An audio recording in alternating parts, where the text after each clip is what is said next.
The wind howled across the empty plains, carrying dust and whispers of loneliness. Sophia pulled her shawl tighter around her shoulders as she stepped off the wagon. The hem of her skirt caught in the dry grass, and her boots sank into the soft earth. She stared at the small wooden house ahead, the ranch she'd been sent to work on. A man stood by the porch, tall and broad-shouldered, the sun catching in his sandy hair.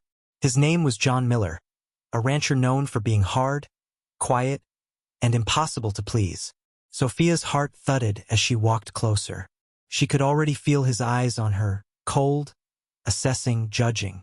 He didn't say a word at first, just crossed his arms. Then his voice came low and steady.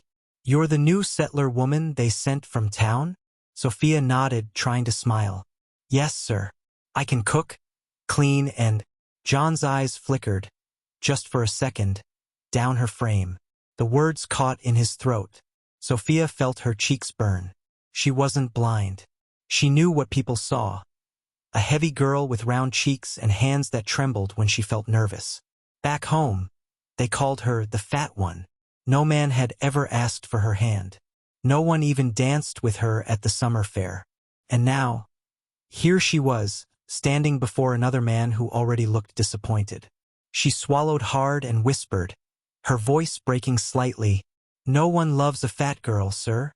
But I can cook." There was silence. Even the wind seemed to pause. John's jaw tightened. He looked away toward the horizon, the kind of man who didn't know what to do with tenderness. "Work starts early," he finally muttered. "You'll find your quarters behind the barn." Then he turned and walked off without another word. That night, Sophia unpacked her few belongings: a threadbare dress, a cooking spoon, and a small tin box that held her mother's photo. The air was cold, the kind that made the boards creak.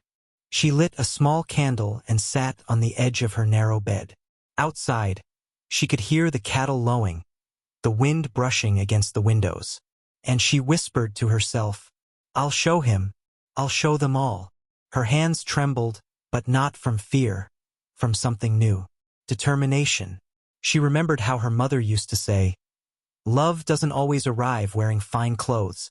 Sometimes, it sneaks in through a warm meal and a kind word." So the next morning, Sophia woke before dawn. She kneaded bread until her arms ached, stirred beans over the fire, and roasted meat until the smell filled the whole house. When John came in, he stopped at the door. The scent hit him first, warm, rich, comforting. He looked at the table, then at Sophia, her cheeks flushed from the heat of the stove. He didn't say thank you. He didn't smile. But he sat down and ate every bite. Sophia turned away, pretending to tidy the counter, but a small tear rolled down her cheek. Not from sadness this time, from something gentler, something like hope. That night, when the moon rose high and pale, John walked outside to the porch. He could still smell the bread she'd baked. And for the first time in years, the ranch didn't feel quite so empty. But he didn't know yet. The woman behind that kitchen door would change everything. And maybe she'd change him too. Have you ever met someone who judged you too quickly, only to later realize they were wrong about you? What happened next? The rooster crowed before dawn, and the first light of morning slipped through the cracks in the wooden shutters. Sophia was already awake. She moved quietly through the small kitchen, her bare feet brushing against the cold floorboards. The smell of coffee and flour filled the air as she stirred batter with slow, steady hands. Outside, the ranch was waking. Horses snorted, boots scraped against the porch, and the wind whispered through the dry grass. But inside, it was silent, too silent. John came in just as she placed a plate of pancakes on the table. His shirt sleeves were rolled up, his hat low over his eyes. He nodded once. Not a greeting, not warmth, just acknowledgement. Sophia waited for a word. Maybe good morning. Maybe smells nice. But it never came. He ate quietly, fork scraping against the plate, cup clinking against the table. And when he was done, he stood, wiped his hands, and said, "Don't burn the stew tonight. Got a buyer coming." Then he was gone. Sophia stared at the empty chair across the table. The sunlight touched the rim of his coffee cup, and for a moment, She felt something ache deep inside her chest. She wasn't angry, just tired. Tired of being unseen. She turned back to the stove, but her hands trembled. The spoon clattered against the pot, and the next thing she knew, she was sitting on the floor, knees pulled to her chest, tears falling silently into her lap. "Why can't I be enough for someone?" she whispered. The kitchen smelled of butter and sadness. The clock ticked on, steady and uncaring. For a long time she didn't move. By noon, she forced herself back to her feet. If she couldn't be loved, she could at least be useful. She baked bread for the buyer's visit, swept the floors until her hands were raw, and polished the old silverware that hadn't been touched in years. Her back ached, her cheeks were red, but the table looked like something out of a dream. When the buyer arrived, a tall man named Mr. Roberts, wearing a fine coat and a kind smile, the first thing he said was, "Well, I'll be. This place smells like heaven." Sophia flushed. "Thank you, sir. I just—" Before she could finish, John stepped in. "She's the help," he said flatly. The words hit her like a slap. The help. Not Sophia. Not the woman who keeps my home alive. Just the help.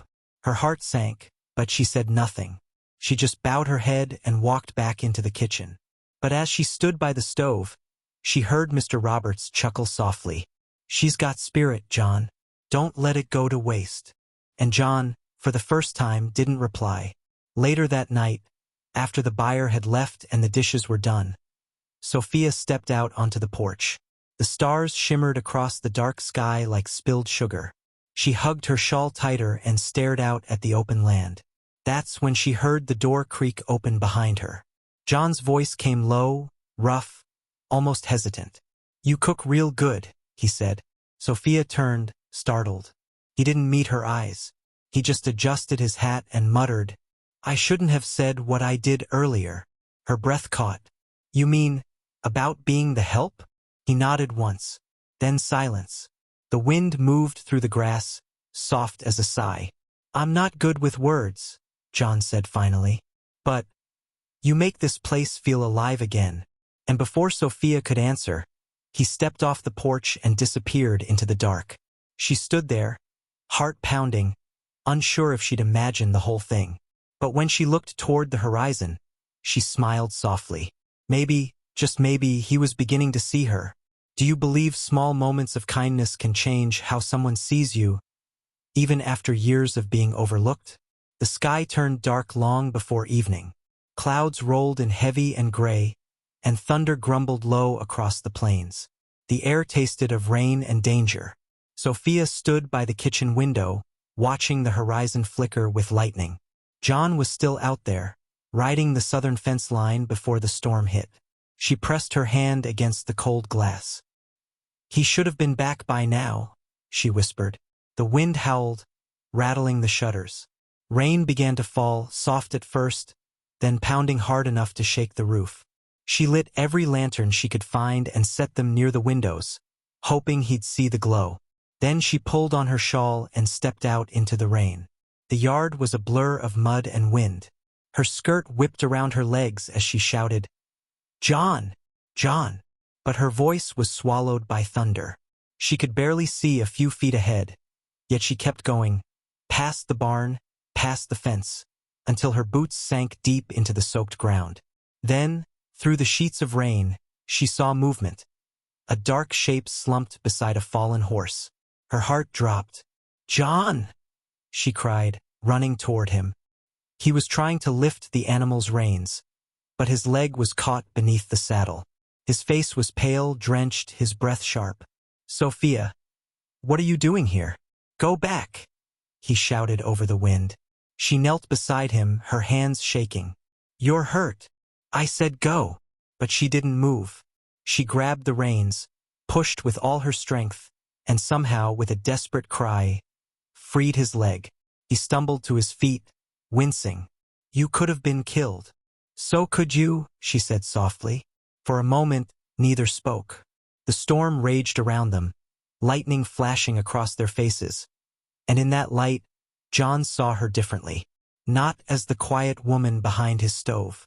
Not as the help, but as someone brave. Someone who came for him when no one else would. "Come on," he muttered. "Let's get inside." Back at the ranch, Sophia helped him to a chair, her hands trembling as she fetched a blanket. His ankle was swollen, his clothes soaked. She knelt beside him, wrapping his leg carefully. He watched her, the way her brow furrowed with worry, the way her lips pressed together when she concentrated. He wanted to say something, but the words felt too big for his throat. Finally, he murmured, "You shouldn't have done that."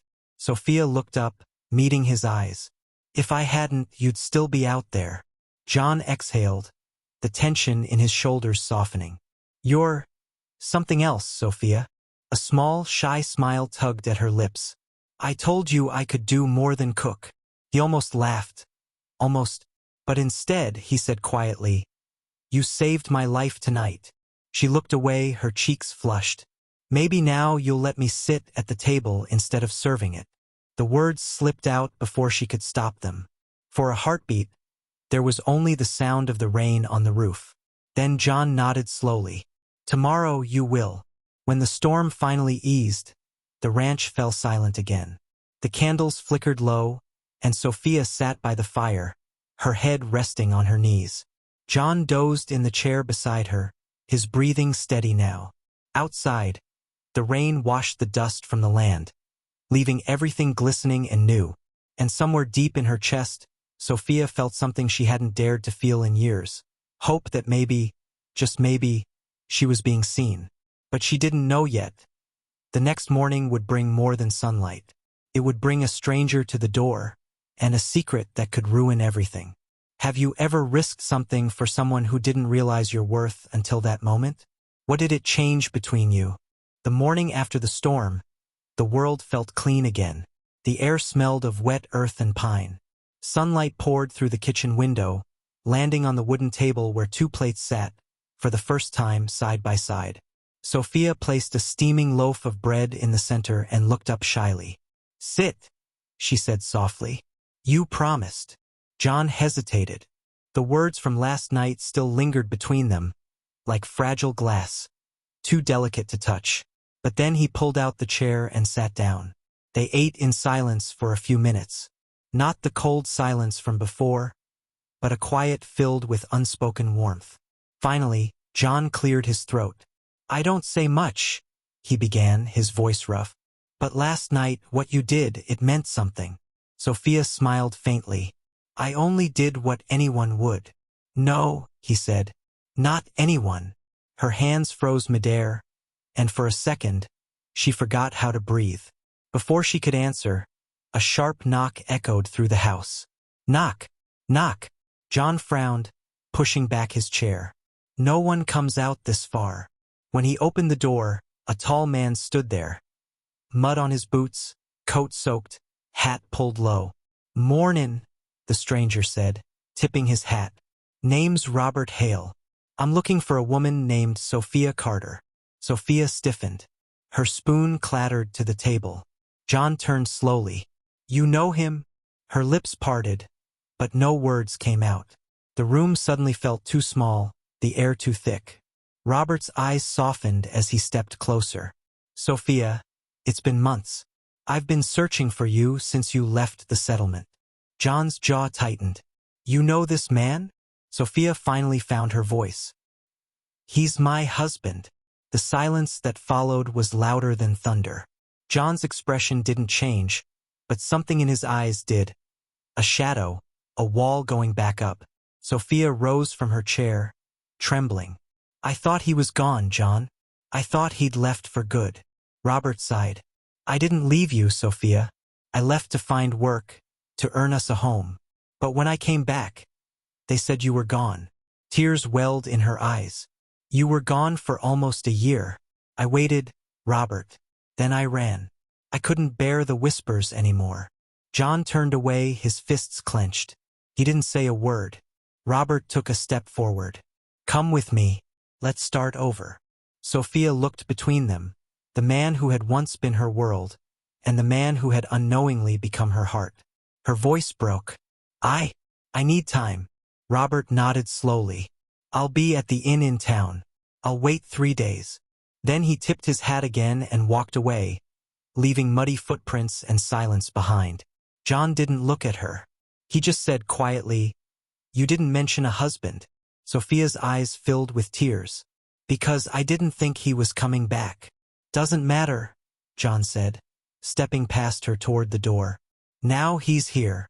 And with that, he walked out into the sunlight, leaving Sophia standing there, her heart breaking in two. That night, she sat by the window, watching the lanterns flicker across the ranch. The wind whispered through the grass, and for the first time since she arrived, the house felt cold again. Tomorrow she knew she'd have to choose. But what if the heart doesn't always choose what's right? Just what it needs most. The next morning, Sophia packed her small suitcase. Every sound in the house felt final. The click of a latch, the creak of the floor, the slow fold of a dress. John hadn't spoken to her since the stranger came. He kept to the stables, busying himself with the horses, as if work could drown what he felt. Sophia stood at the doorway, suitcase in hand. "John?" she called softly. He didn't turn. The smell of hay and leather filled the air. His hands were rough, his shirt damp with sweat. "You're going back to him," he said quietly. It wasn't a question. She swallowed hard. "I don't know. He's my husband. But you," her voice broke, "you make me feel seen." John finally looked up, eyes searching hers. "You deserve to be seen, Sophia. Always did." Her throat tightened. "Then why can't you ask me to stay?" He stepped closer, close enough for her to feel the warmth of his breath. "Because if I ask, and you say yes, you'll be choosing me out of pity, not love." Sophia's tears fell freely now. "You think this is pity?" He shook his head. "No, I think it's pain. And I don't want to build something on that." Silence. Just the sound of the horses shifting, the wind sighing through the open doors. Then Sophia did something unexpected. She reached up and pressed her hand against his chest, right over his heart. "You once told me I made this place feel alive again," she whispered.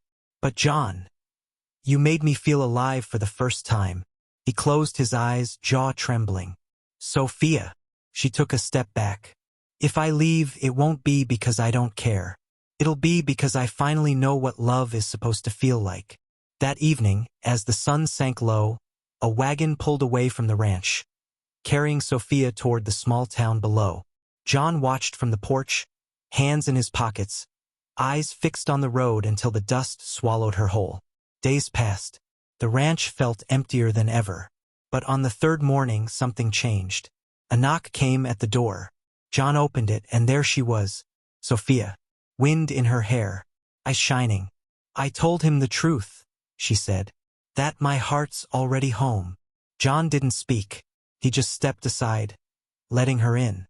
And when she crossed that threshold, it felt like the storm had finally passed. He took her hands, voice low and trembling. "You said no one loves a fat girl, Sophia." She smiled through her tears. "I remember." John cupped her face gently. "Well," he whispered, "you were wrong." That night, the ranch was warm again. Laughter, firelight, and the smell of bread rising in the oven. Outside, the stars watched quietly, as if even the heavens approved. Do you think love finds us when we're ready, or when we finally believe we deserve it? Thought balloon.